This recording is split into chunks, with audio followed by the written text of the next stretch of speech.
To duel, it's game number 1, round 11, NAWCQ 2025. Let's duel. Game 1 coming up right here. High roll? Let's see who's able to get the die roll win. Playing Orcus. I've been playing a lot of the Orcus deck myself with Fiend Smith. I paired it with the Azamina engine as opposed to the Mitsurugi. I'll take first. Good luck. And it does look like Sean is taking this one. I do obviously like going first with this, but it does not have like no options going second, especially the Mitsurugi engine, very strong at just being able to keep playing a lot of cards. And actually, I think I might have been wrong there. It is JeanPaul going first. No, I think it is Sean. Oh, no, never mind. But JeanPaul is going to be the first to act there with the Mulcharmy Perilia.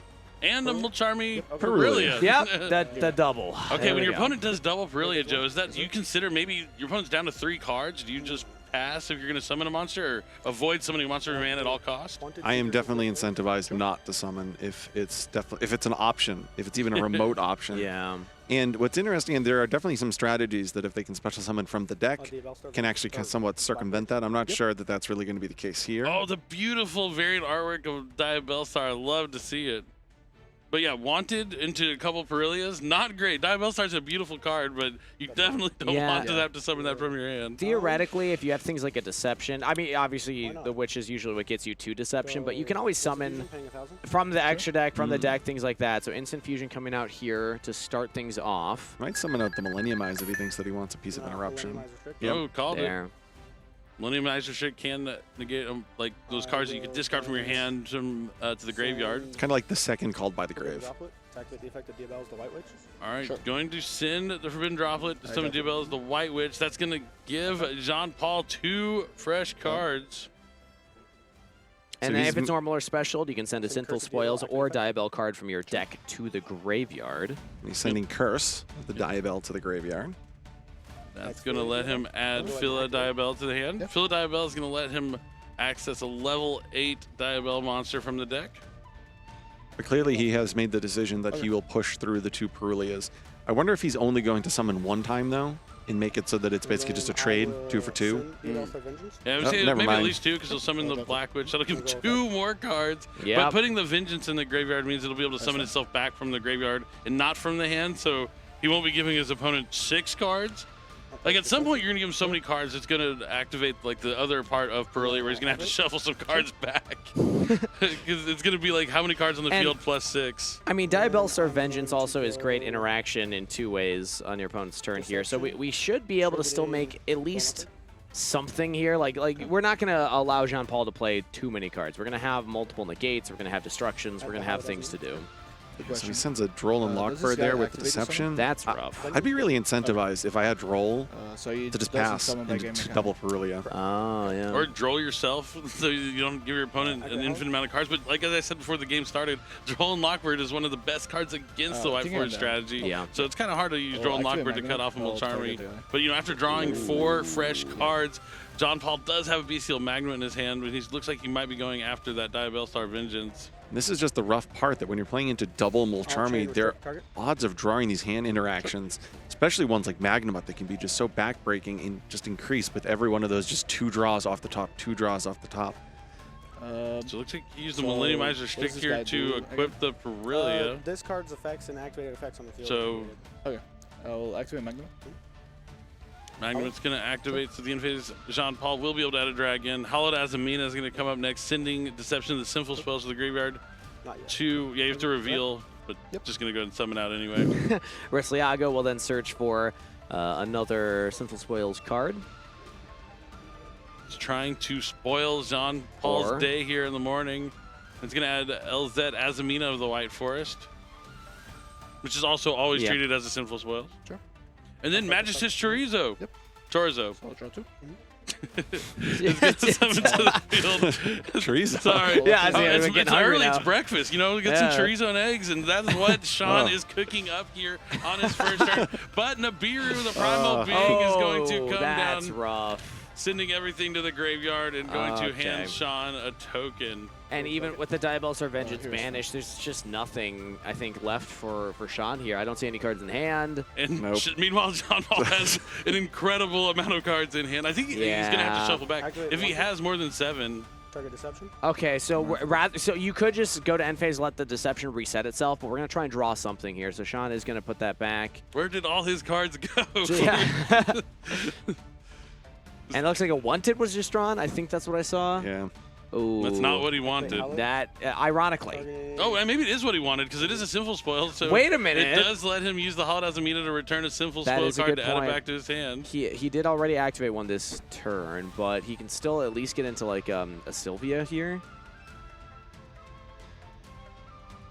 That Nibiru was huge. I mean, really what was huge was the double Perilia and deciding to just play into it. But with no other, I mean, you mentioned he had the Droll Lockbird, so he kind of had the chance to maybe pass. And hope they're not playing Malice or something like that. Yeah. I think you just kind of have to risk it at that point. Oh, it's the ultimate rare Azumina Illusilia. Nice. Very pretty. So this card, if you're unaware of what the Azumina or White Forest do, you can quick effect tribute this card to negate a card or effect that your opponent activates. Doesn't destroy, just negates the effect. Doesn't negate the activation either. Definitely. And it's important to see that he's resolving the Perilias first, so after he adds, even though they would put him to 8, he still wouldn't have to shuffle back anyway, but smart step to resolve those anyway first. Yeah, so for those of you who are playing decks with Magnamut and Perilia, which are quite a few of the decks this weekend, it is important to see that really ideal sequencing just to maintain his cards in hand. So this is one negate and a very large Nibiru token, but I will say I don't think that's a problem for JeanPaul's deck to get through, especially with this. Yeah, you just have to Sylvia and hope that there's nothing else. Pre-preparation.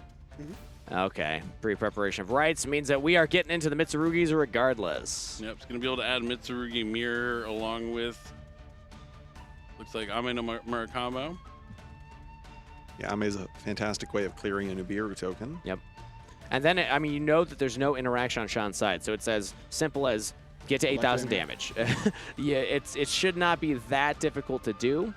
And in moments like this, Sean, when you're playing to the time, you could always just, as soon as you see that, just say, all right, I'm done. You know, let's go into game 2. But he is waiting around, seeing if JeanPaul does have enough.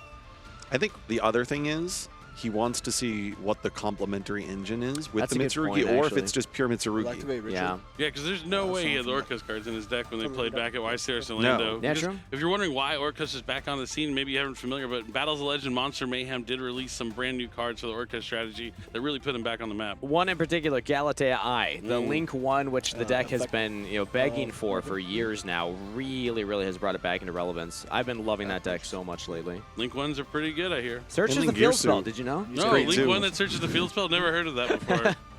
Yeah, the revolutionary. The Angling Gearsu is, when you first read it, it doesn't like surprise you too much, it doesn't shock you, but it does come up a lot that it's very helpful. And there we go.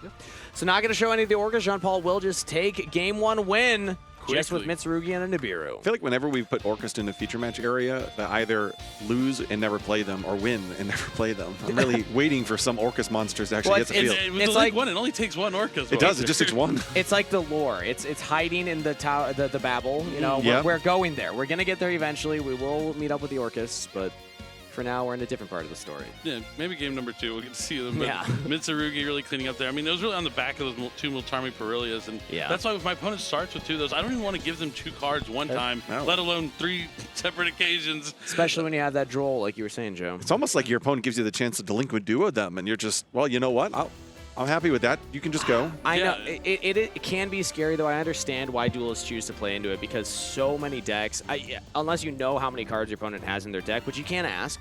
I didn't hear if he did check or not, but like Ryzeal just needs 1. Malice, sometimes 1, sometimes 2, but like decks like Orcus just needs 1. Mitsurugi needs 1. So even if they're down to 4 cards at the start of their turn, like there's a lot of options for them to have. I will say, it's a good point talking about deck size. If you ask your opponent, they have 58 cards in their deck. Number 1, you might be upset that they do double Perilia in a 58-card deck, but once you get over that, then you might question, people that play 58 cards tend to play very combo-centric decks, which do tend to be weak to Droll and Lockbird. Yes. That's a clear indication that you're playing against a strategy that probably is, and then that would allow you to rule out Malice as the deck, which would actually make it so that Droll and Lockbird may be single-handedly enough to at least buy you another turn, and then your opponent's playing with just 4 cards because they use double Perilia on the opening turn. So I think utilizing the fact that you're playing against a deck that's so large, 58 cards, may have been enough to use that Droll and Lockbird Yeah, you really have to take everything into consideration when you're playing your game. And like, it's pretty obvious, too, that he has, like, you don't have to always ask. Like, you can kind of, it's a 58-card double-sleeve deck. I'm sure it looks like a massive mountain there when it's on the dueling table. You can see him shuffling it here. It's not difficult. He's having some difficulty, yeah. I mean, it's one thing to play, like, almost 60 cards, but when they're double-sleeved on top of that, that is a hard deck to shuffle. That's a massive Yu-Gi-Oh right there. What was worse, drawing the 1 Maxi out of 60 or drawing the double Brillia out of 58? Oh, it's probably... I think Maxi always feels bad. Yeah. You remember those stories, though? Yeah, you drew the 1 out of 60. So lucky. Oh. No, we're going to have to reshuffle those decks. Oh, yeah. And I like how he just... No, reshuffle it. No, come on. We got to get a better shuffle of the deck. I mean, JeanPaul's cool with it. He doesn't want to draw I guess. anyway, Yeah, I know. And that is the crazy thing, is that was a card. Can we reshuffle that deck? It's going to be a PE minor on accident for revealing of information from the opponent's deck. Not a big deal. It was on accident. But we should at least at minimum reshuffle the deck. It's happened plenty of times when I'm playing. My opponents accidentally like dropped the card while they're shuffling. And all right. Nope, it's game number 2. We're ready to go. We were here till 11 p.m. last night. We're going to keep this show going. Time to draw. I think it's just hilarious that JeanPaul didn't want to reshuffle. I know, yeah. Because every time that happens, I immediately grab my deck back and I'm like, I'm just going to give it another shuffle. It's all good. Oh my gosh. Go. Look at this. He has 2 Clearly Beltramis again. No way. I think he has 3. Oh, okay, so Perilli is going to start things off here again for JeanPaul. Sean can't be happy about that. JeanPaul's very happy that there was no reshuffle there. Wow. So I guess the lesson is, if you're at home and you're not drawing your Beltramis enough going second, just play more cards in your deck. Apparently that's really the trick. I've never thought of it that way, but I'll give it a shot. Just go to 60. You'll open double every time. Here I am trying to get to 92%. Percentages and efficiency only takes you so far. Yeah. All right, so Diabell Star, the Black Witch, is going to lead things off, discarding the Witch of the White Forest. Okay. I do love seeing all of these White Forest, Azamina, Sinful Spoil cards in Quarter Century Secret Rare. They're beautiful. And like Deception and Sinful Spoil is, to believe it or not, one of my favorite cards. Activate field spell. I really like the Azamina cards and what they do and how they look. And also that new variant artwork for Diabell Star might be one of the best variant artworks of all time. Yeah, it's up there. I kind of like the Classic myself personally, but you actually see the beautiful Classic on some of the banners around the arena today. It's just magnificent to see it. Definitely. Anything on right? It's going to add LZ of the White Forest. So this is going to be a second draw. An Ash Blossom was there used as well. Another Mulcharmy. These cards are just coming out of JeanPaul's hand and ruining Sean's morning. Right, first thing in the day. Only a second round of the day. Right. I think it was JeanPaul that had won their previous match at YCS Orlando. He's looking to do it again here. I know. But Sylvie's going to come down and add Tails of the White Forest. And I will say, very impressive winning 2 games. If this is a second win, 2 going second into Azamina White Forest. The White Forest deck, when it gets going, is terrifying. The type of fields it can set up, very powerful. Which make this a tuner? Right, so it looks like Tails added the other LZ, Azamina of the White Forest. Yep. You can use Witch of the White Forest to turn the other LZ into a tuner, and then summon LZ Azamina of the White Forest. Or sorry, this is the other. It's a Stellar and LZ of the White Forest, and now he's adding the LZ Azamina of the White Forest to the hand. But this is just netting card after card after card. We saw in the previous game, this could lead into a Nibiru. Yes. Well, not anymore. Not anymore. Herald of the Arclight has hit the field, and now there's draw from Fualos. Here's another draw. Yeah. JeanPaul has just been drawing non-stop. What are the odds in a 58-card deck you can deck out your opponent under? Not high. Not high. Okay, all right. Oh, he had a and he has a cross out, but no Mulcharmies. Probably, yeah, no Mulcharmies. Oh, that's why I always keep one of each in if you're running the cross-out designator, just in case. Tough with just one cross-out designator nowadays. Yeah. That's but gonna moments work. like this, man, it really hurts. I just like how Sean, he hasn't even hesitated. He's no. You're gonna draw cards. I'm okay with that every time. Trigger a Stellar, especially he is taking the Mulcharmy challenge this weekend. That is for sure. All right, so Stellar is gonna summon herself back from the graveyard. And lucky there's no Meow's active, but there is a Druis Worm.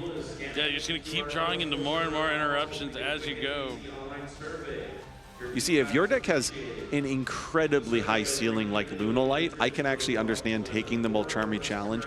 If you know you're playing against one of the strategies this weekend that's using the kind of slim 9-hand interaction package of 6 Mulcharmies and Droll, because you know they're not going to draw into something like Nibiru or Druis Worm or Magnabot as likely.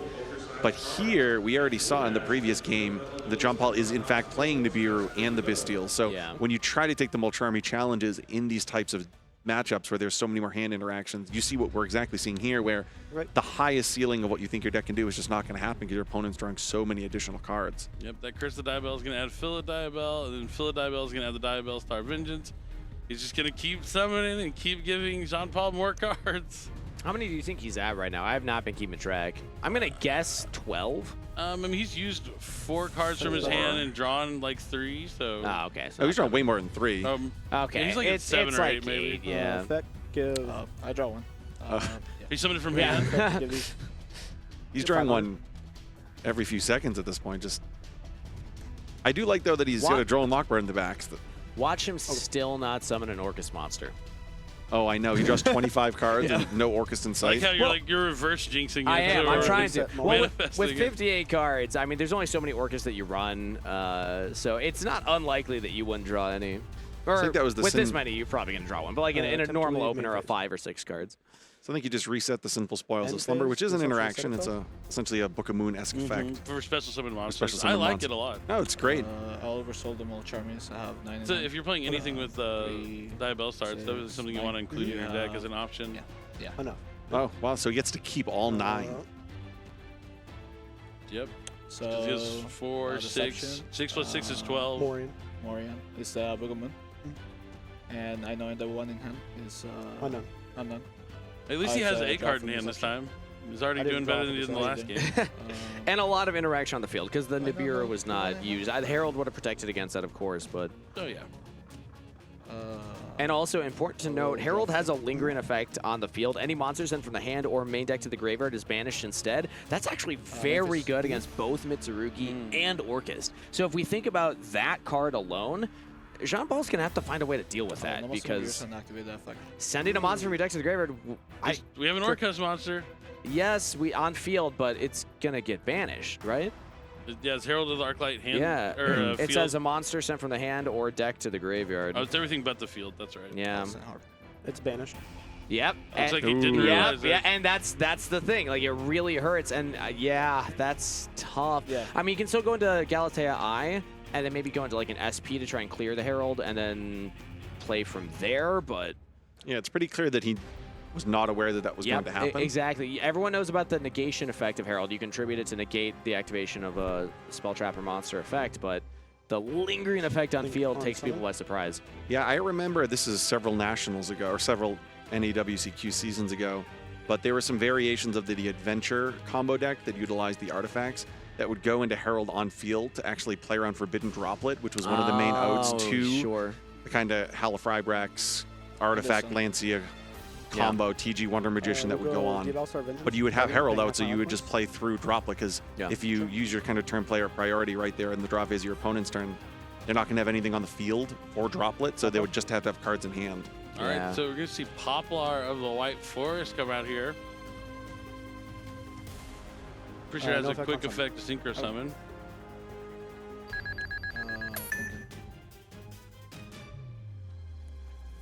I'll activate Galatea. I'll banish. So Galatea Eye, this is the new Link 1 monster. Obviously, one Orcus monster goes into it, and then it has a effect on the field. You can discard a card from your hand to search for either the Babel field spell or for a World Legacy card. And then also a graveyard effect. You can banish an Orcus from the graveyard to bring it back from the graveyard. Really, really powerful Link 1. And a lot of Orcus players are electing to play the World Chalice World Crown. Yep. Which essentially allows you to special summon it to a zone a Link monster points to, which is a way that you can turn one Orcus monster into 2 essentially Link material. Exactly. You can also search for World Wand, much less, you know, high priority, but the idea here is it's just another Link body on field to go SP and then the Druid Swarm as well. So the Druid Swarm will be able to handle the Herald of Arclight.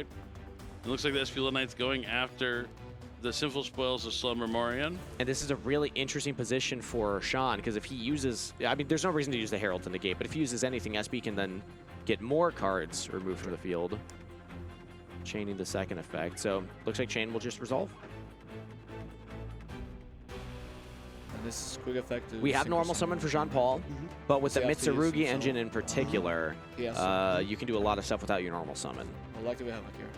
All right, Habakiri. There we called go. it. It's going to be able to reveal itself to special summon a Mitsurugi from the deck and then tribute to the graveyard. I mean, he drew 10 cards. I kind of expected that we're going to see all the engines here. And remember, we still have Fiendsmith. He didn't use anything like Engraver or Fiendsmith Tract to get rolling on that engine yet. So No, it's rare that you wait for that one. Typically, you would lead with that. But maybe going second, he's not as high priority. And he wants to go for this. This SP Little Knight's kind of like a double-edged sword here.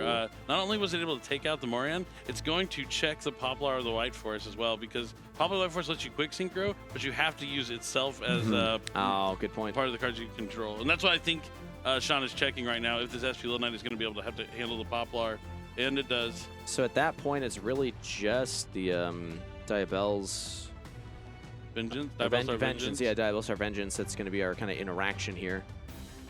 Unless we threaten the SP with that.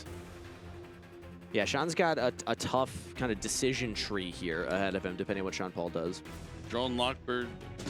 Droll does decent help against a lot. when now Really that you've already helps. used the Orcus cards and you're relying on the Mitsurugi engine, Droll can help out a lot. And it shuts down, if there is Fiendsmith engine in JeanPaul's hand, you're not going to be able to start off with that. You're going to have to go into like, we've already normal summoned, so you can't just normal summon Lacrima. It'd have to be like Link into Moon to get into the line that way. Having drawn so many cards, though, from that first turn Perulia Wallows combination, there's a chance that he's just drawn so many different engine pieces that he might not need to search as much. He might just have enough gas remaining in the tank here.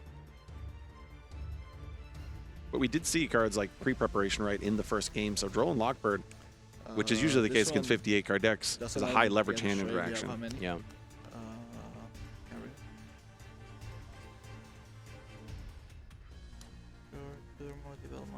So this is the Debel. Okay. Reading the cards, it's always important to do this, especially in a feature match.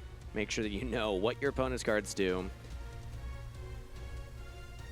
Azamina White Forest has many, many layered effects, many effects that are lingering on field and then can activate. Even graveyard effects you have to watch out for too. I look at your graveyard. Yeah, and that's important as well, because you need, some of these are going to come back. They're going to return synchros to re-special summon. Although, I believe some have been banished already, because I know we hit one with the Druid Swarm. We'll go battle. Yeah, I mean, at the very minimum, Sean is going to get another turn. Sure. Because he's an SP Little Knight. I mean, we're going to battle, but SP Little Knight uses defect, so he wouldn't be able to attack directly this turn. But True. I'll check Murakumo. Oh, No, yeah, no, well, no, now it's that during main he has phase. no card. Okay. Yeah, Poplar's in the main phase. Yeah. It's kind of like that classic quick synchro effect where it's only in the main phase. But yeah, since Sean is sitting on no cards, that Murakamo is actually a little bit stronger than usual. Yeah. And that means that, Sean, whatever card you draw, you're probably not going to be able to activate. You're going to have to use it. Ooh. Just takes out the Poplar, the White Forest. Now he's going to link away the SP Little Knight and the Murakamo to summon Moon. Okay. On the Summon of the Moon, we'll go Sylvia the White Forest target. Yep, and this is what you always have to keep in mind, the graveyard effects as well, because we can return the synchro to we'll re-special summon Sylvie. Elzette tab back to hand. Elzette goes back to the hand, and Moon is going to the graveyard for a link summon for Fiendsmith Requiem. And I didn't notice, did we ever Galatea Eye search for the Babel? I don't think we did. So maybe we hard drew it, because the draw would have come down much earlier in the turn then. So I'm going to assume we hard drew the Orcus Babel. I'll activate Lacrima. I don't think he did, just because Yeah. what we saw from Wasn't the in the middle. beginning of the game. Oh, good point. His No, non-random. there's still a chance that it ended up near like the top of his deck. Since he drew so many cards, he definitely could have Yeah. gone into that. Yeah. Orcus. But the Stricter idea of Babel. Orchestrated Babel is that then your Galatea Eye can activate its effect to bring it back during your opponent's turn, and if you have things like the Crescendo in your deck as well, that helps you out. But sometimes the Orcus decks are less prioritized on using the robust Orcus engine and more just focused on using them to you bridge don't have any into chops in the graveyard, Mitsurugi and Fiendsmith. And going second, it's unlikely that he has Crescendo in his Yeah, deck that's a good as well. point. Yeah, you would always side that out. I'll go Requiem to equip. All right, JeanPaul's trying to clean up the field here a little bit. That's interesting. I'll go Effect the Sun. Okay, yeah. Target. Okay. Looks like he might be freestyling a little. It looked like he was about to make like a Necro Quip. But he definitely equipped the Requiem to the Engraver instead of the Lacrima, but takes out the Diabell's Vengeance. Yeah, typically that would turn into, like you said, Necroquip into a DDD Wave Hiking Caesar, but we're trying to clear out some of the board first. And, I mean, with these two, it's a 6 and a 4. Maybe something like a Chaos Angel could come out. Nope, looks like it's going to be Fiendsmith Sequence instead. Okay. So we're going to be fusion summoning. No, we saw some Fiendsmith decks in the feature match era yesterday that had to really cut a lot of the utility Fiendsmith cards from the extra deck just in order to fit the amount of differing engines in those decks. So it's good to see some of the other Fiendsmith cards make their way into the feature match area. I love using the more robust Fiendsmith. I know that you save 2 extra deck spaces by taking out Sequence and the Desiree, and you're just using them for the DDD Wave High King Caesar lines, but it feels so good having a Desiree, especially into a deck like White Forest here, that you actually get a lot of value from negating on-field effects. The one that I think I like the most is actually the one that you basically have to cut. It's a Gum Day. It's kind of like the 16th card on the list of ones if you were to make it, but that's okay. Desiree gets so big. I know. He'll still be big enough here. Untargetable as well. You can negate 2 active effects on the field because you have 2 link materials worth equipped to him. Oh, are we actually doing it? Wait. This is not what I was expecting. Ah, the Necroquip set. Okay. So now he's going to probably use the Desiree Graveyard effect to take care of one of the monsters on the field. Interesting. Okay. So we're not going to stick with the Desiree on the field. Wants to get rid of the Deception. I mean, he is playing with full information. He knows all of Sean's cards at this point. And he has so many cards at his disposal. It's kind of picking through them one by one. There you go. I mean, Deception can reset itself in the end phase. I'm just looking at the effect. It doesn't mention your end phase. It's just during the end phase if you're sent to the graveyard from the spell and trap card zone. Oh, wait, while face up. Never mind. False alarm, everybody. Nice. All right, draw for turn. Yeah. Wow, 2 Charmies discarded during the end phase because JeanPaul has too many cards in his hand. That's pretty crazy. How funny would it have been if he had actually cleared his own field at some point and then been able to redo it? That would have been hilarious. It looked like that might have been something he was trying to go for with honestly, the way he was like whittling down his own field. But he's like, please clear my Necroquip. Please do it. He might just be trying to combine Necroquip with some hand interactions to draw additional cards. Not that he needs more, but maybe he actually still does need to draw more cards. Because he, partially got through Sean's field, but I think Sean's probably feeling way better now than he did the moment those 2 Milcharmies came down on the opening turn. I'm amazed that Sean has this many materials still to work with on the field based on how many cards JeanPaul drew. Yeah, I saw Sean draw this card. This is a throwback. This isn't Sales Band. This is the OG Prohibition. The original. You can't play that card. Declare a card name. Your opponent cannot activate it. So great for things like Nibiru, if we're going to go like really wide here, like Droll and Lockbird, if we really need a search. It's looking like Sean might be able to win this game. Yeah. He gave his opponent so many cards, but that's showing why he didn't hesitate when he was thinking about having to play the little Charmies. He wasn't flustered. He was like, nope, I know that this happens all the time. I'm just going to keep going. I'm going to let you draw 6 or 7, 8 cards. Did anyone hear what Prohibition called? What name Sean said? No, I wasn't able to hear it. Yeah, I didn't catch it either. It was probably Nibiru. Yeah. I would guess. Especially because the Nibiru was so impactful in game number 1. What's interesting here is Sean actually plays Sales Ban as well. So he's going the full. We're going to prohibit and ban hand interactions I don't want to see. Chain link 1 and put it down. Going to summon Silvera here. Going to put that Necroquip Princess face down. Draw off the Ash Blossom. Just draw off the Necroquip Princess since you used the Ash Blossom. Sure. No, Ash Blossom's not quite that good in here. Yeah, imagine if you got to draw a card after you used it. Or no, sorry, 3,000. Okay. So it's like 2,000? Yep.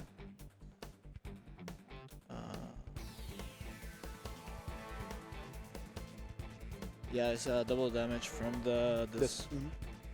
24. All right, Sean's going in for some damage right now. Let's see how much he's able to get. 3,000. Is this 8,000? I haven't done the math myself. Yeah, I'm pretty sure it's enough, yeah. There might be Sylvie in the graveyard, I was about to say. Quick effect Sylvie. Boom.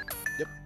And JeanPaul accepts it. Wow. That is a game win for Sean. What a battle. That is crazy. Double Mulcharmied. Run for the game 3. Wait, you're not. 2 games in a row. Wow, grinded through 2 Mulcharmies. And now going into game 3, you can't imagine that JeanPaul is going to go second, so the Mulcharmies will be in his side deck, which might mean we can see the entirety of his Orcus package instead. And I will say, this deck going first, if it is uninterrupted, which rarely do you get to play uninterrupted, but if it is, I can do some crazy things. 1 Gears through the Orcus Mech Knight can set up a fearsome board, and then you reveal Habakiri, and you just go off into Mitsurugi stuff as well.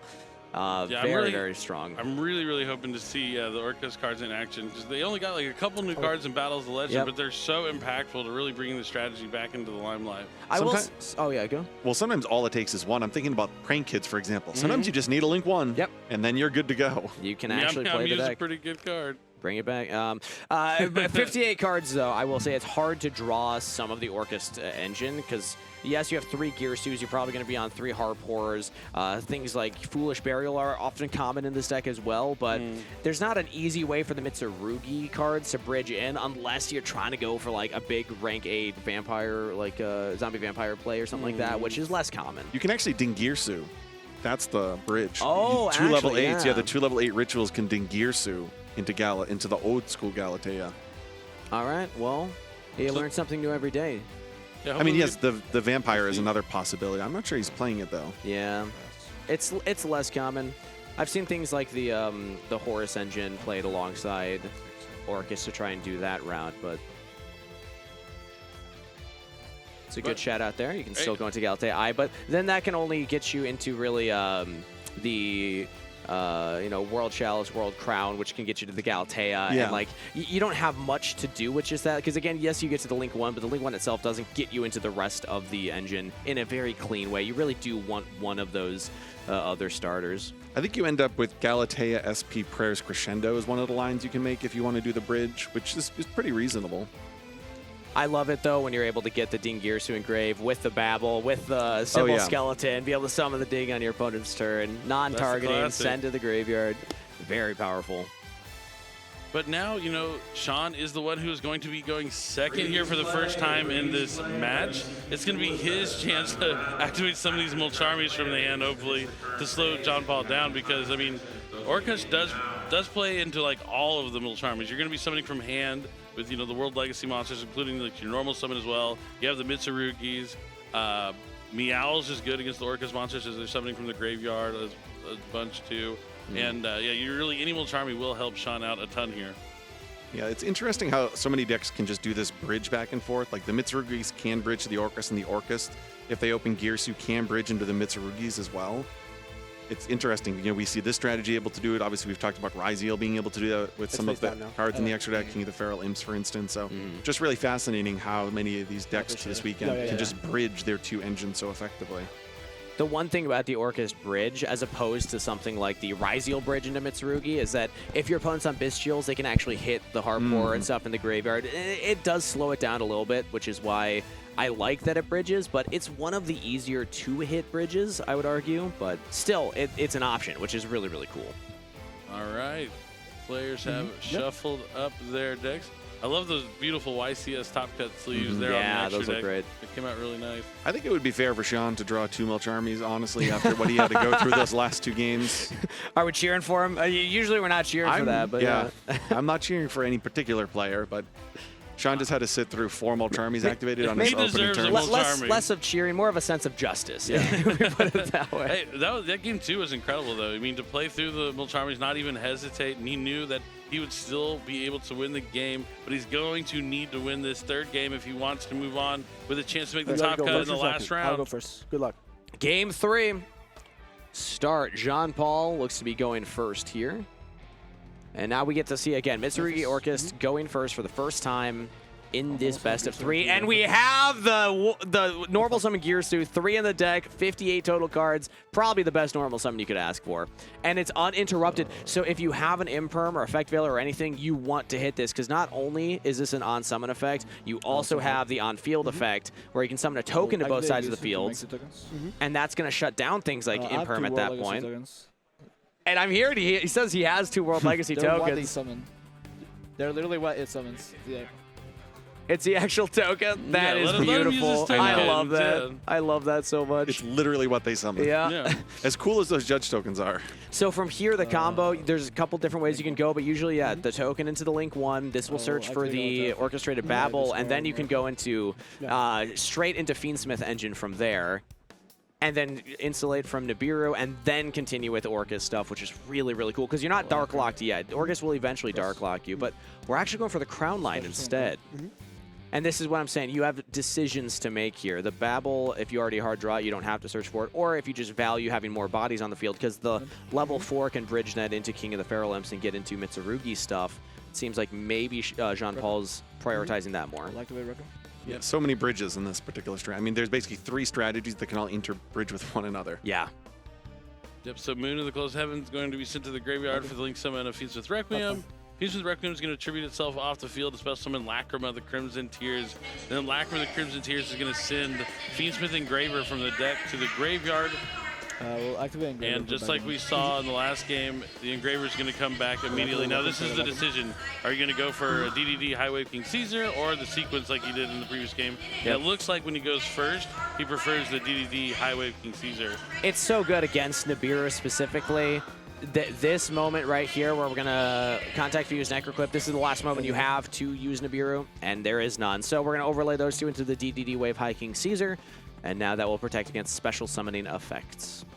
You can tell JeanPaul's like, anything? Yeah, anybody who plays the Fiendsmith combo knows that that moment is critical. Activate Heart. And now we go, okay. Yeah. So this will Dark Lock us, but the Mitsurugis are Dark monsters as well, so that doesn't really affect that part of the deck. It only really affects the Fiendsmiths, but if you already use the full Fiendsmith combo, you feel fine about this.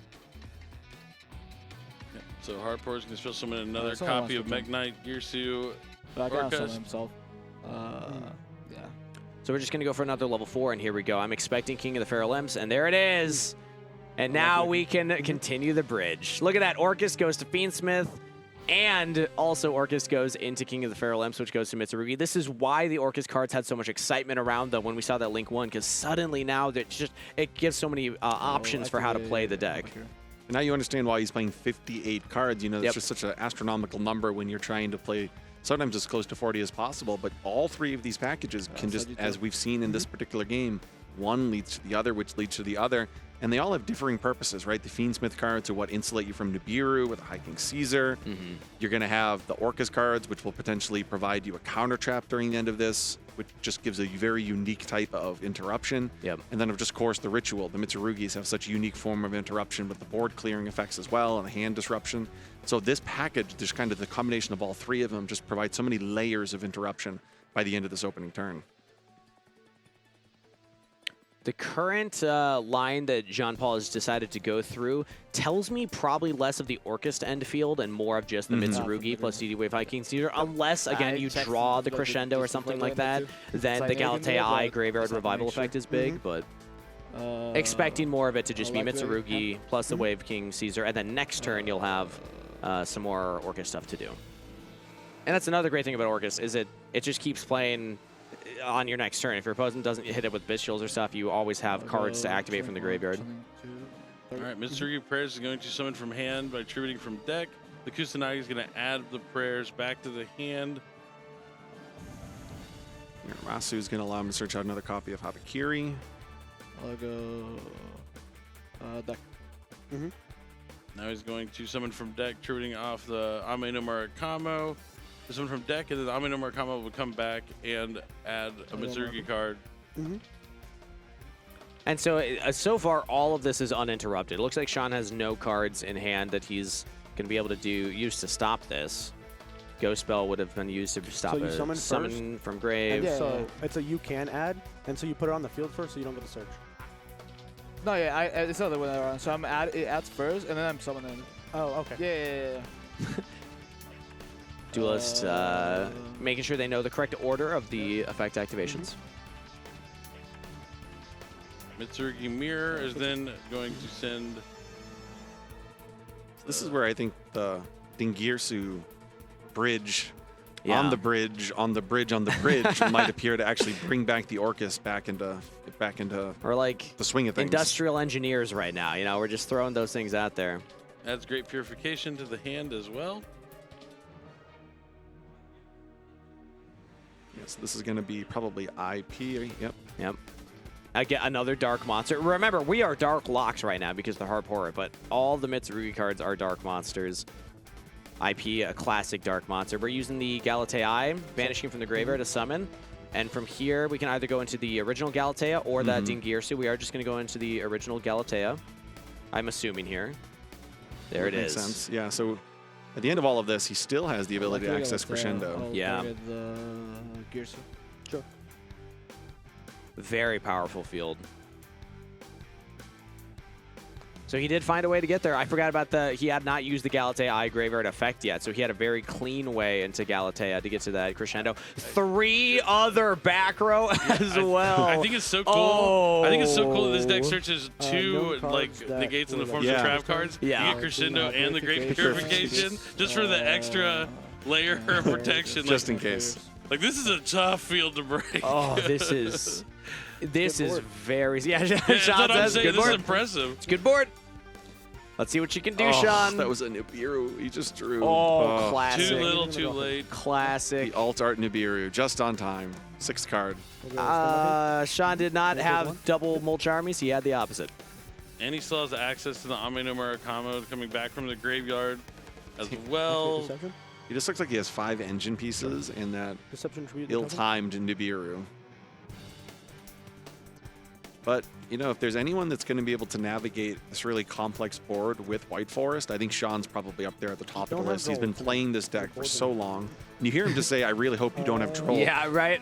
That almost makes it seem like, you know what? I actually think I can break your board. It's the cards in your hand that I'm afraid of. And if you don't have Droll, I think I can get through this. If I'm JeanPaul, I might just not even use the draw. I might be like, you know what? I want to see what I'll give you one. I'll give you one here. Obviously, no. Both these duels trying their best to win here, but we do get to chain the DDD Wave High King Caesar. It will negate an effect that special summons. I was hoping that was something like Forbidden Droplet to really break into the field, but it's going to be a Wanted, which is still important to chain to the Holiday Azumina because you have to send a Sinful Spoils for the Holiday Azumina, even though it's negated. But normally you would chain the Wanted, so you can send it for the Holiday Azumina since it's still on the field. That might be a droplet right there in his hand. Is it going to be a droplet? It Does he might have be. one? Oh, he It does have the droplet. is. So he's going to be able to send the Holiday Azumina plus other cards. Okay, maybe we spoke too soon. If he has a trap card, this is huge. He needs to send a trap card with this. He has to, because otherwise the Crescendo can stop this. Or the Great Purification. Yep. He just doesn't have one. No. I thought that was another Sinful Spoils card, so it wasn't quite just Nibiru plus 5 engine. It was Nibiru 4 engine and a very powerful board breaker. It just might not line up well enough against these traps. He said no more cost, and that means no more trap, and we will negate and destroy. Resolves? Almost. Still want them? Yep. And it's a subtle thing, but I do like that he used the Purification instead of the Crescendo, because Crescendo being a counter trap is just a little higher, spell speed there. Could come up. And now, of course, we also get the tribute effect of Mitsurugi comes back and also searches for another Mitsurugi card. As good as Forbidden Droplet is and has been historically, whenever there are decks that allow you to search a counter trap during the course of your turn, or just a trap card in general, it's always been tough for Forbidden Droplet into those environments. It's one of the reasons why it's not the most popular right now, because there are a lot of decks that do something very similar to this, Mitsurugi being, of course, probably the most popular.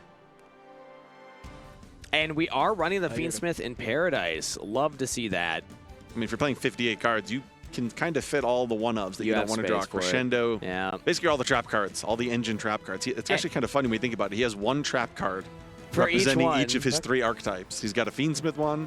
He's got, obviously, the Mitsurugi one, and, of course, the Orcus one. He doesn't really want to draw any of them, but he's certainly happy to utilize them in their proper positioning, as he's been able to do here. So Sean's going to send Nibiru, the Primal Being from the hand, to special summon Diabell Star the Black Witch. And let him set, Subversion of the Simple Spells is what he's looking at here, but he might go for Moran. I'm imagining JeanPaul is deducing that Nibiru was drawn for turn. Yeah, as soon as that's set, IP can now go into SP and then get rid of that Subversion. Typically the line you go for here. Does look like that is what JeanPaul is going to do. SP Little Knight. Oh, he's going to go after the Black Witch instead. No response. IP has always been one of Orcust's best friends. Yep. In sort of the original deck, you'd always threaten something like Nightmare Unicorn, but we see here Go. You don't have to upgrade discard a card SP. for SP. Yeah, I was about to say the upgrade in many ways because you get the SP banish and then sort of the additional interaction And we still that SP have. offers. Diabell's paying cost. Oh, we're sending the subversion for cost for Diabells. Destroy. Yeah. And is that one card left in Sean's hand? Wanted. I'll chain Ash. Target. I'm not going to even let him draw a card here. Says you have to beat me with that last card Okay. here. It's going to be LZ, but he has And the Crescendo. Crescendo to negate, leaving Sean with And no advances. cards. Sure. Why is he? Does he have something in his graveyard that does anything? No, End right? phase? Yeah. Okay. Sure. Gets to He's set gonna the play to the deception. end. Yeah. I would just tap my opponent's deck at this point. There is 1 minute left. JeanPaul can literally enter battle phase and just switch everything, attack. All normal heart.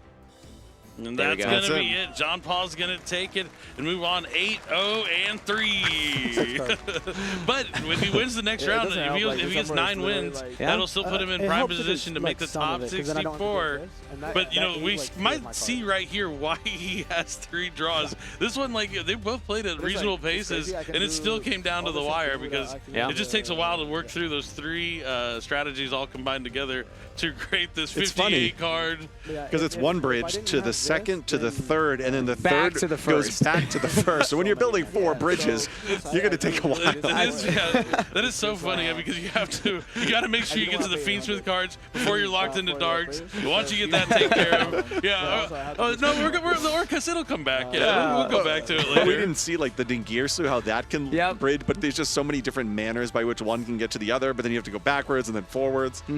I really like that y'all touched on the 3 different themes. Each one has like their specific trap card, like the similarities, but how they all kind of cohesively work together. And what's even funnier is, I'm not gonna spoil it, but like they're not always like not all 3 of these trap cards will be included in the main deck always. But when you go first, you can make sure you have them all. It's pretty excellent. This is an incredible deck. That was a lot of fun. What we just saw there is going first. JeanPaul made sure all 3 of the trap cards are in there because you're going first. You want the absolute highest ceiling humanly possible, which is what we saw there. The entirety of his 3 decks, well, 3 engines working cohesively with one Because another. he still had the Requiem and the Lacrima in the graveyard as well, Yeah. so he did have access to the Fiendsmiths in Paradise, where he could have used the trap for each thing. He had I didn't count it, but I would guess around 10 to 12 points of interaction on his turn into what Sean was playing. That is a lot of Yu-Gi-Oh that you get to play right there. I mean, yeah, and you were talking about this yesterday. The most important thing when you're setting up your interactions during your opponent's turn is to layer them. You want to have the on-field effects that your opponent can visibly see, like, oh, he can do this and this. You have your unknown interruptions that are in your hand. And then if you have the traps as well to really guarantee to cut off stuff like Forbidden Droplet, it would be guaranteed. You actually literally heard Sean say, I hope you don't have Droll, because that's information I don't know, but I see that you have IP into SP, so I know that's in front of me. I know you set those trap cards and start them out there in the midst of your combo. I can see that, and obviously the High King Caesar's there. Then he has the Ash Blossom in hand that I can't see. He's hoping that it doesn't have Drone Lockbird, which he can't see. It's that layering, and also when you're using that idea of layering, it's you can activate each of those from the trap cards to the counters to the on-field effects whenever they work best for you. And it's just so difficult when it's just wave after wave after wave of interaction coming from all of these different places. I don't know if you could quite hear that, but we saw it for a second there. The duelists were still on stage. They had so much fun there. They were talking with each other about all these points of interaction. JeanPaul was coaching Sean a little bit through like, oh yeah, like this is all the different stuff that was going on there. I mean, I love seeing that after a duel like that, especially when so close. They're both in the tournament, in the run-in, trying to get into that top 64, but that's what this game's all about, right? This It's is competition. This is how rivals are made. You play the same Yes. person, multiple events, and you're like, next time I'm going to get you. No, it's going to be next time, I promise you, but it's going to have to be next time here for Sean against JeanPaul. It just seems like JeanPaul has his number. But it's also how we get better as a region as well. Yeah. I mean, this is the North American World Championship qualifiers. All of these duelists are competitors against each other today, this weekend. But come Worlds time, we're going to be rooting for our region going into the WCS. So this is how we make sure that our region is strong going into those, because we are reigning champs right now. That's right, but I think Jackie is standing by with our winner, so we're going to be able to hear from JeanPaul and what he thought about that game. So go ahead and take it away, Jackie. Thank you so much, casters. And JeanPaul, you got the W, moving on in Swiss, getting all the cheers. How you feeling? Feeling pretty good. My opponent was a really great person. I enjoyed the duel. Yeah, and that was actually a rematch. So were you feeling confident going into this duel because you beat him in the past, or what were your feelings? I mean, I wasn't expecting round 10 White Forest, to be honest. I was expecting him to like normal summon me. But you know, it's not a matchup I even tested at all, so I was feeling fine, but yeah, just a little bit conflicted because like I have to think extra hard about like all the interactions that he might have that I don't know because it's been really a long time since I played against that deck. Okay, it did seem like you were feeling confident throughout, but was there a turning point when you were like, okay, I got this? So in Duel 1, when I had double Perulia and he reveals to me that he has White Forest cards, I felt pretty great, to be honest. Like, just, he has to summon way too much from the hand. Okay, got it. What did you think of that Prohibition card coming out? I used that card before. I think it's a pretty good deck choice if your deck loses to a specific thing. The thing is, like, when he drew it, it didn't matter as much because there wasn't, you know, he already had game on board. Okay, I want to talk to you about your deck. So we had a Mitsurugi Fiendsmith Orcus combo. Explain to me the strategy behind that. So, like you saw, the normal summon Girsu just bridges all the 3 engines. He can do Search Havakiri, and then he can just send the counter trap. So, just like with one guy, I can bridge all the engines. Same with the Mitsurugi cards. They can just bridge into the other 2 engines because you can make Dingirsu, and then you can link it up, and then you can get your Orcus cards in rotation that way. The only engine that doesn't really help with like establishing a big board is the Finsmith cards. But in my opinion, with Droll being around and then Lancia being a side deck card as well, I just wanted an engine in my deck that was able to like play through like those hand traps that are like big impact and they can just like end my turn. Okay, fantastic. And then you were so close to top 64. Are you feeling good about the next round? Yeah, I'm feeling fine, you know. To be honest, my friends were memeing on me because they thought my deck is a joke. But here I am, you know, trying to just prove them wrong, having some fun. I'm sorry for those at home. His friends are just making the funniest faces at us right now. Is there anything you want to say to them? Yeah, shout out to Jordan, Benz, Max. Love them. Oh, we love to see it. JeanPaul, congratulations again. Let's hear it for JeanPaul, everybody. Send it back to our casters.